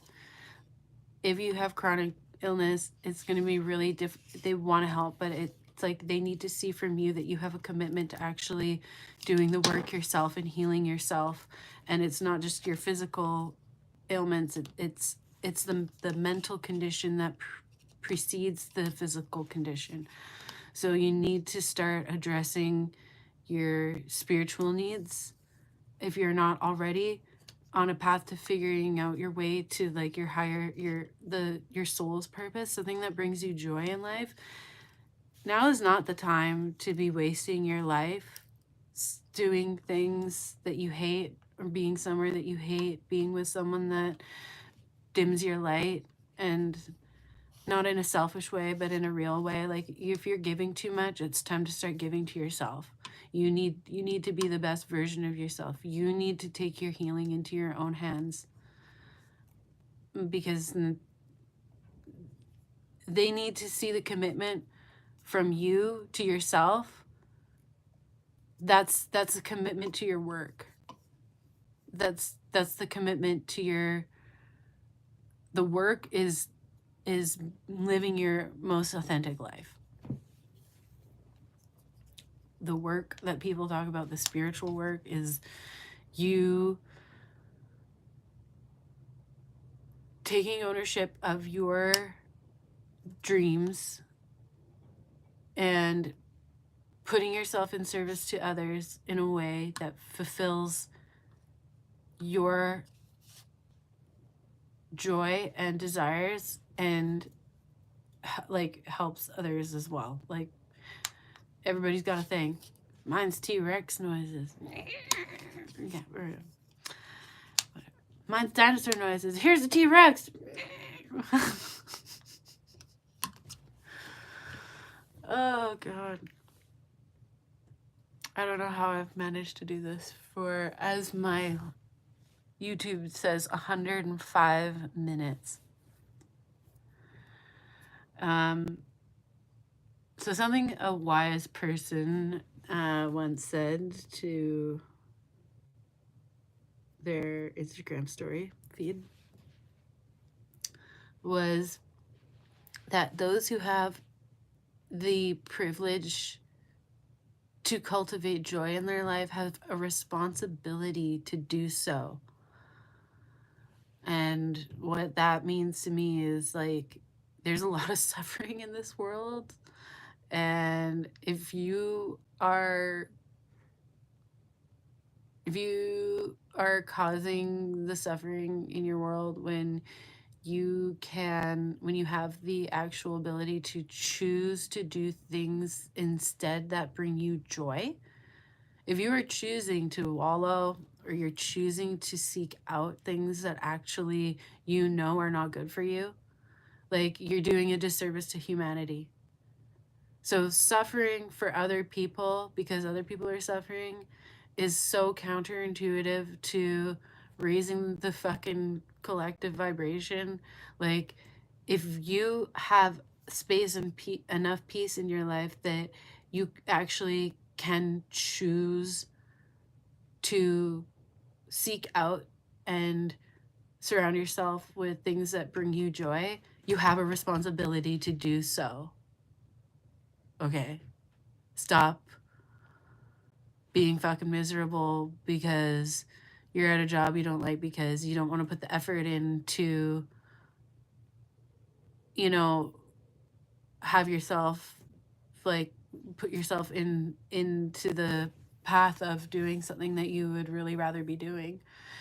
It's scary to make that jump into the unknown. I'm feeling it right now where I'm like, I'm in a position in my life right now where I'm knowing that I need to start channeling my energy into like kind of a soul-led business type thing. Like I have an idea of something that I want to do, but I'm just afraid of this, like feeling like I'm not qualified enough. But here's the thing about that mentality. There's always going to be somebody less qualified than you doing the thing that you want to do and getting paid to do it. So like, fucking go do the thing, man. Go do the thing. Like whatever your thing is, if it's fucking T-Rex noises, go do the thing and be the best that you can at it. Because it doesn't even matter if you're just putting it out there and you keep putting it out there and you genuinely enjoy what you're doing, you enjoy and you have that sense of gratitude for the just simple fact that you're able to do that thing that you love, the universe is going to really respond to that. And the universe really likes good vibrations. And there's this thing called entropy. And like if you start moving in it, like putting energy into good vibrations, you're just going to expand the good vibrations. It's just like a flow. And it's weird, like you kind of I've come in and out of flow really intensely this year with like having this breakthrough and then getting sick again and then like getting a little bit better and like kind of feeling like a bit more of that like integrated 5D consciousness and then getting sick again. It's like really bad again. And now I feel like my body is like really trying to just communicate with me, hey, like this is what we need to be healthy. Like you need to be committed to these changes. Like we need you to be committed to what you understand. We need you to show that you know that you actually want this change in frequency, because it's a lot to handle. There's a lot of energy, and depending on where you are at coming into this shift of consciousness that is inevitable for the planet. It's inevitable for the planet. The planet is changing frequency. Get on the fucking train. If you're not going to make it. Like, I don't mean to be cold, but it's just like, if you know what I'm saying. Like, it's not a bragging rights thing. It's just like, everybody's at different stages in this path. We have to be compassionate and set a good example for those who are not ready to wake up yet. That's it. You can't tell people into an awakening. The best that you can do is lead by example. Show them what the results are of allowing that experience to happen for you, and show the benefits of it by living the life, you know, the life of, having integrity to those beliefs, right? Like, if you're preaching anything to anybody, you better, like, if you're telling people how they should live their life better and how doing something will improve their life, you better be living that example for them to see. Like, I can say stuff that I've learned and suggest, like, hey, like this, but I'm not going to tell people do this until I've lived the experience. I'm telling you to look into some kind of a cleanse, okay? Again, and like I said, it's different for everybody, but look into different ways that you might be able to reduce parasite infection in your body, either by reducing sugar. Everybody should reduce sugar in their diet, by the way. Just no questions asked, okay? You shouldn't be a fucking expert to tell you that you shouldn't eat a lot of processed sugar. It's 2024. But that's really like a huge thing that feeds them. So yeah, look into some kind of a parasite cleansing, because I really think that that's going to help a lot of people get clarity back in their life and see. And like, if you're not already waking up, if you're here, you're probably awake on some level. And I don't mean woke, I mean awake. Like, getting your frequency on the right level. Like, I can't say a diet for everybody, but I know that, like, okay, the paleo and keto thing was a really good place for me to start, but I'm kind of looking more into carnivore stuff, just because my body seems to be, since I've done the cleanse and I cut a bunch of stuff out cold turkey, and I've been kind of trying to figure out what my body is reactive to, like reintroducing some things. I actually have more dietary sensitivities than I ever realized, because I was just constantly loading my body with toxins. Like, I wasn't eating terribly before, but like more processed food than I am now. And now my body's really sensitive to anything like that isn't like quality food, like real food, like organic, and like organic, but like, the bet, you know. So I'm going to recommend those things, looking into cleaning up your diet, removing heavy metals from your body, and that will also help with parasite infections that you may or may not be dealing with. If you have chronic inflammation issues, a lot of that actually comes from different parasites. So you might be having something that's like treatment resistant, that you might actually find a lot of success with a parasite cleanse. Just saying. You'd be surprised a lot. Like, once you start looking into it, it's like, you can tell that some of this stuff feels a little bit like clickbaity and almost borderline fear-mongering, but I don't think it's necessarily out of being fear-mongering. I think it's that once people realize the truth about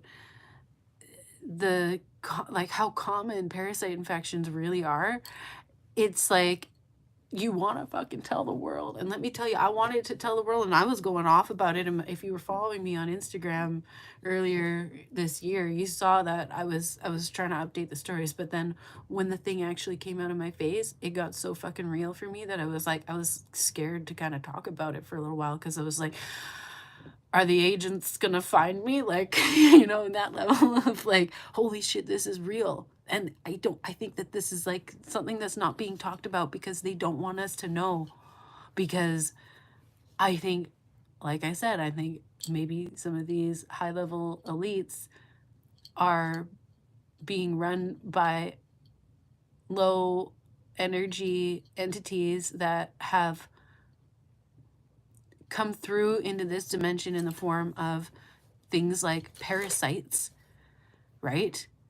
Like, why why would something so lowly and so awful get a place in a human vessel? Of course not.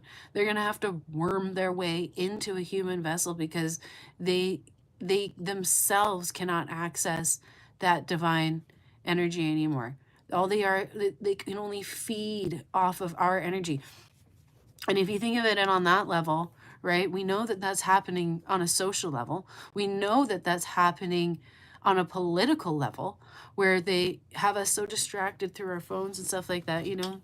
They're basically, you know, like, even if not in an esoteric way, but like in a very real, like, just straight up way, like they're harvesting our energy. They're siphoning off your energy, which is your creative force,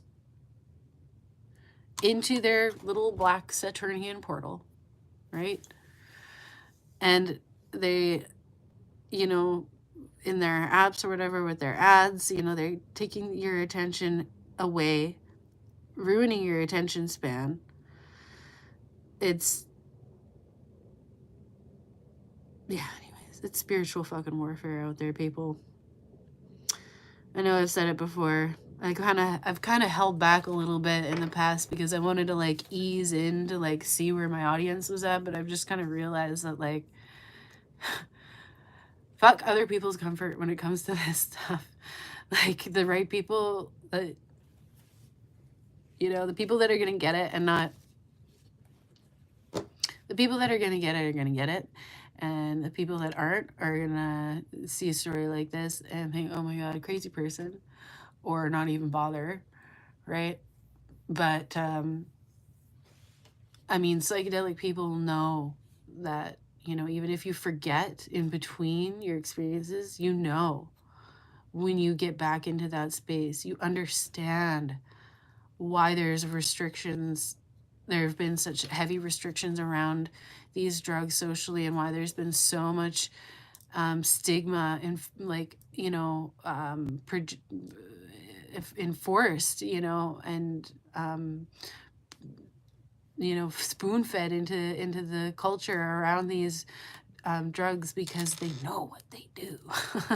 They know that they give you their tools to access those, you know, potentially higher dimensions of consciousness, which, in my opinion, I think we're in the 4D, shifting into the 5D consciousness. And that 5D consciousness feels a lot, I think, like dream consciousness, or like tripping consciousness, like on a real level though, not like just I did psychedelics once and felt the oneness of the universe and whatever. No, it's like an actual shift in consciousness where you start, like, I'm not even kidding, like, maybe I've shifted a couple levels there for a little short period of time, because like the numerology was like pointing out, was standing out to me, like numbers everywhere were like speaking to me, like all, like I was seeing patterns coming through. Like, I say this, and I said it kind of ironically at the time, but it was like the most real comparison I could make, was like actually like Neo reading the Matrix. There's a bunch of other stuff too. Like, I have a little bit of background in Kempo, It's a martial arts. And after this trip, I got like ninja level, like speed. Like I believe that it's still there. Like if I really needed it,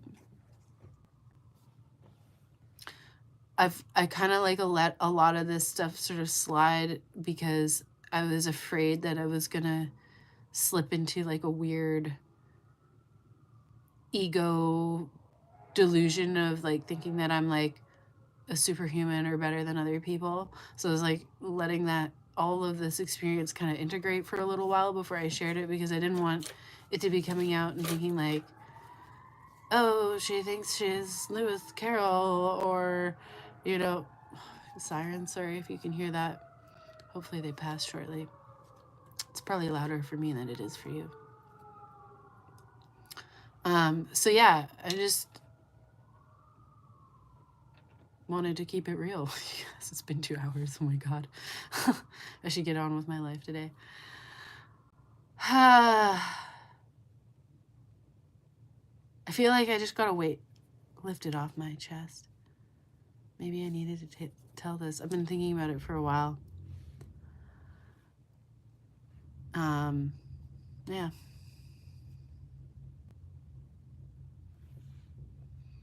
Thanks, dude. Oh, my, to go back to, a comment about biblical signs that are approaching the end times. 100%. It's like yeah, there's too many quinky dinkles. Too many quinky dinkles. I don't believe in quinky dinks anymore. Everything is on purpose. Everything is a sign. But like, it just don't get caught up on all of the signs, because there's like everything is literally a sign. So you could really boggle down your processing speed by trying to read all of the signs. Just skim. Okay, that's all I'm gonna say. Just skim. Otherwise you're gonna be going down rabbit holes for days, and then all of a sudden the earth is flat and you can't understand what they're talking about, and that they're getting confused between multiple dimensions of realities, and we are on a sphere, but there are other planes of reality. So you got real close flat earthers, you got real close, but you don't get that one. Okay, you don't get that one. You're confusing dimensions. I'll tell Adam you said hi. I'll text him right now. Yeah, dude says hi.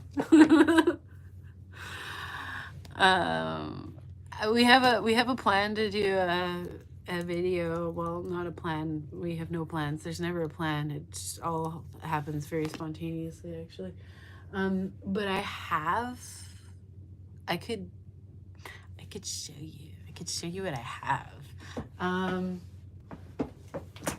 It's still all in the package, and I've been bugging him. I'm wanting to do like, let's do an unboxing video for this, because like, ooh, cool, I have a thing.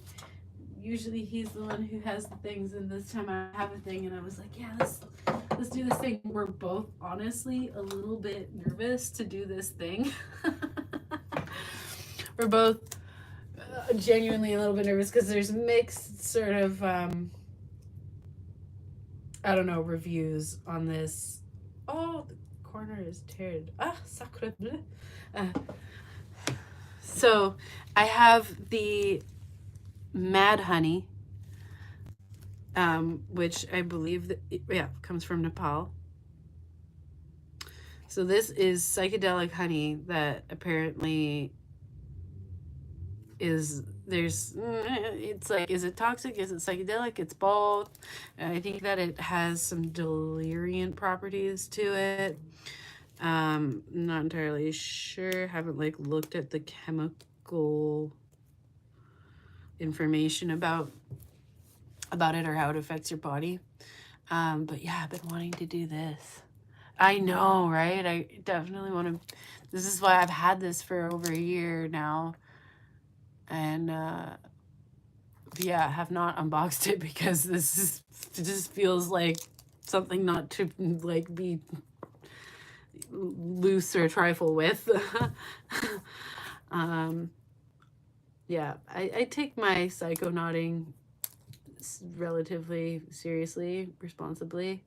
I don't want to, I mean, I've already experienced what a break in reality feels like. I don't want to, like, I know I can survive that, but like, I don't want to test that either, you know? Like, I trust the universe, I trust my soul, I trust that I'm strong. I think the problem is, okay, going back to that, jumping around, but jumping back to that, like, break in reality thing, we're just gonna keep going. You're here for the ride. You're cool.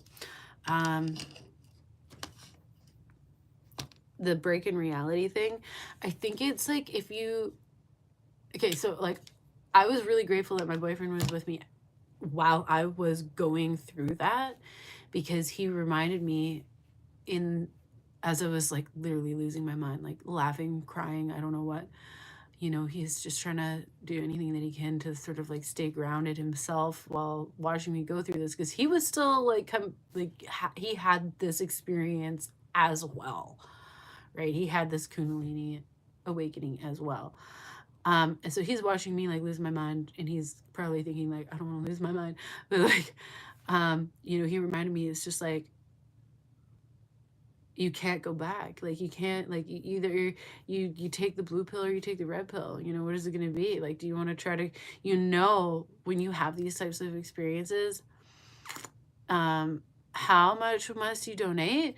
You never have to donate anything, my dear, but I think that there's a link to a Patreon that I have somewhere in one of my previous videos, or possibly a community post. Maybe I should post that again if anybody is interested in donating to my Patreon. I don't post anything there, unfortunately. Maybe this year is the year that I'll get a little bit more organized and like actually make content, you know. But like $1 million, you don't have to donate anything. Your energy and attention and listening to this is great. And that's not even necessarily what I'm looking for. I'm just here rambling. But yeah, anyways, breaking reality. Yeah, I don't want to break my body either, you know. I don't want to like fry my actual like organs or nervous system or anything with any kind of drug for for experimenting sake, you know. So proceeding with caution if we even decide to proceed at all. Otherwise, it's just to keep this for novelty's sake. Seems like a waste for the people that had to harvest it, though. Wild. There's got to be a medicinal purpose to this. I'm not sure. I think that there's a mixed reviews on it for multiple reasons. Oh yeah, for sure. Well, I'll at least do a trip report. If not, Adam and I will film like a proper video for his channel on it. So there will be some kind of an update on that if I ever do it. I will let you know. Because, yeah, I think that Joe Rogan was talking about it for a while. And I think that that's what inspired the original purchase of this. This was a gift to the person that gave it to me. So, yeah. Anyways, I'm starting to get hungry. And there's still some daylight that maybe I should go walk in it, because I've been inside all day debating whether I was going to make this video. Now it's been 2 hours long. How did that even happen? Wild, you guys. If this video ever uploads, then feel free to come back to it, but I'm not going to do any editing, so you can go through all of that struggle of me trying to explain my situation. Good luck, you guys. I'm so glad that you had fun coming along with me. Yeah, take care of yourself. Take care of your health. For real. It's worth it. Make those whatever changes that you know that you need to do. This is your sign, okay? This is the sign. Do the thing. How do I turn this thing off? I feel like an old person with technology. Okay, bye.